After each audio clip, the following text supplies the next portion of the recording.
But with that overhaul comes an estimated $1.47 trillion addition to the deficit by 2027, something that Speaker Ryan and other Republicans fiercely condemned in the past.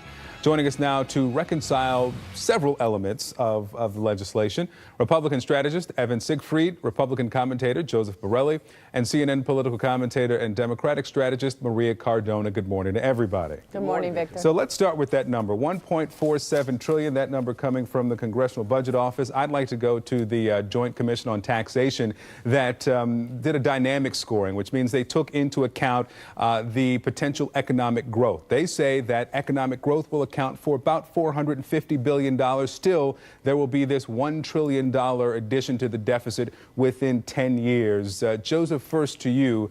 I'd imagine a supporter of the legislation that was passed just before 2 a.m. this morning. How is that fiscally conservative, fiscally responsible? Reconcile that with what we heard from Republicans before this administration and the support for this bill. Well, a tax bill, I think, by definition, is almost fiscally conservative.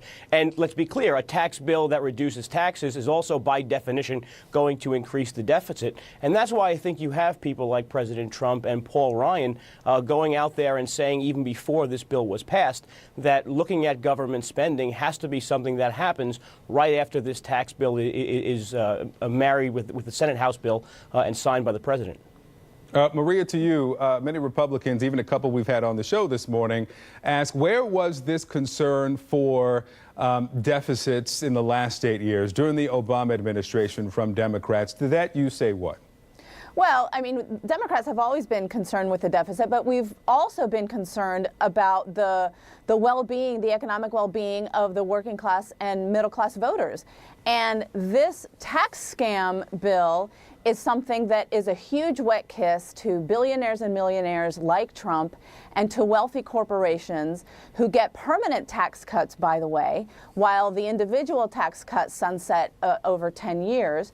And according to every nonpartisan and objective analysis, Victor, you mentioned two of them, it blows a huge hole in the deficit. And talk about hypocrisy.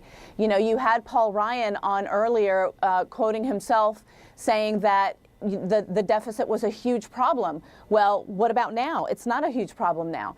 And what Joseph just said, I think, indicates what the next move here is for Republicans. Once they pass this tax scam bill, they're going to now look at spending. What does that mean? They're going to look at Social Security. They're going to look at Medicare. They're going to look at Medicaid. They're going to look at all of these programs that working class and middle class families count on. And so in addition to their taxes going up in the next 10 years, they're also going to see programs that are going to be cut. And so again, this is a huge tax scam bill that hurts middle class and working class Americans in the long run and is a huge gift, wet kiss to millionaires and billionaires and wealthy corporations who are making record profits and not investing them back into jobs. All right, so Evan, let me come to you and the lessons of the past. And we want to go back to the 2010 midterms and that famous news conference from President Obama at the time talking about the shellacking that Democrats took. I mean, that was soon after he signed into law the Affordable Care Act.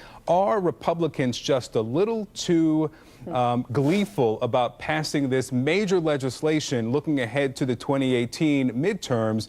Could they be facing what Democrats faced in 2010 after they passed Obamacare? Irregardless of this bill, we're facing a very steady and uphill climb. We saw that evidence in the 2017 elections in Virginia and New Jersey. But in terms of what Maria's talking about and how we want to go out and gut entitlements, we need to do entitlement reform because as a millennial, I'm not going to see Social Security if it's not fixed because it will go bankrupt. And it's same with Medicare and Medicaid. And Joe says this is a tax cut for everyone.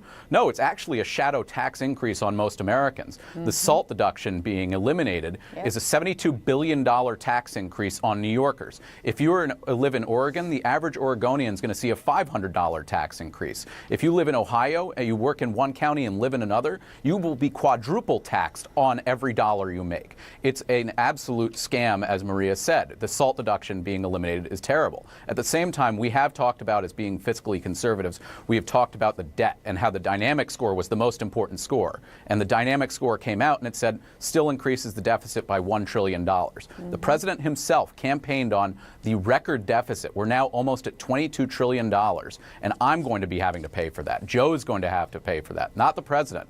But we just exploded the deficit, and we did not tackle the biggest problem of all, which is Washington's spending addiction. And we should have tackled that with this bill. So let's talk about that, Joseph, moving forward with what you suggested at the top of the conversation, the spending cuts to come. President Trump, during the campaign and throughout his administration thus far, has said there will be no cuts to Medicare, there will be no cuts to Medicaid, there will be no cuts to Social Security. How can he make these major cuts to offset some of the cost of this tax cut and not touch any of those and keep that promise? You can't do both, can you?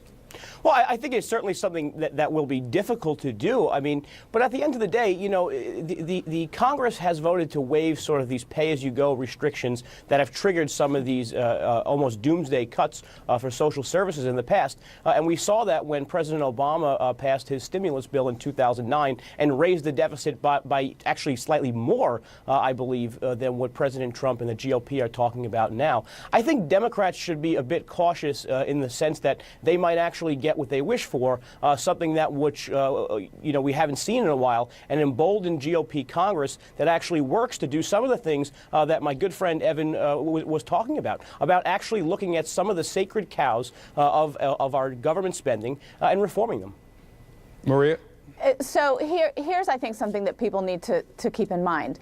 What Republicans just passed, again, a GOP tax scam bill, is pure trickle-down economics. And we have seen, you know, these are not talking points. Let's look at history. It's also a term that Gary Cohn himself used in pitching the bill. The last two Republican presidents did this. And the last two Republican presidents ended up with huge economic meltdowns. And what did it take to fix those economic meltdowns? Democratic presidents who understood fairness, who understood that the rich and wealthy corporations can and should pay more and should pay their fair share, and that working class and middle class Americans are the ones who deserve a tax break. They are the last ones who were the ones who brought the economy back. Under the last two Democratic presidents, we saw increase in jobs. We saw economic expansion. Under the last two Republican presidents, we saw economic meltdowns. We saw huge job losses.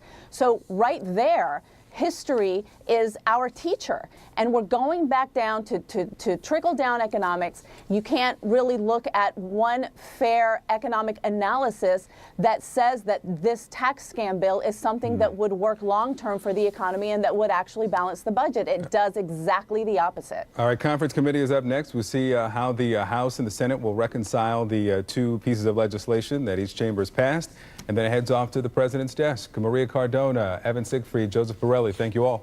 Thank you so much.